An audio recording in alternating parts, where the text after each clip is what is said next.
Hello friends, this is Tushar Malik, legal illegal with Tushar. IPC से related section में section 14 of IPC जो servant of government यानी सरकार के सेवक के विषय में बात करती है। तो सरकार के प्राधिकार के अधीन कोई भी ऑफिसर जो सरकारी कार्य करता है वह सरकार के सेवक में हमने सम्मिलित किया है। सेक्शन 14 ऑफ आईपीसी हमें ये बताती है। सेक्शन 15 में ब्रिटिश इंडिया यानी अंग्रेजी भारत को समझाया गया है, लेकिन वो निरसित कर दिया गया।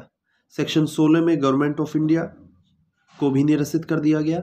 सेक्शन 17 सरकार के बारे में बताता है, तो भारत में कितने प्रकार की सरकारें हैं इसके बारे में बताता है। तो केवल 2 सरकारें हैं, ऐसे नहीं कि भारत में बहुत सारी सरकारें हैं, केवल 2 सरकार हैं, केंद्र सरकार और राज्य सरकार। राज्यों की अपनी अपनी सरकारें होती हैं, उत्तर प्रदेश सरकार, मध्य प्रदेश सरकार, केरल सरकार, झारखंड सरकार, इस तरह से, लेकिन केंद्र सरकार एक ही होती है। तो कुल मिलाकर के 2 सरकारें हैं, केंद्र सरकार और राज्य सरकार।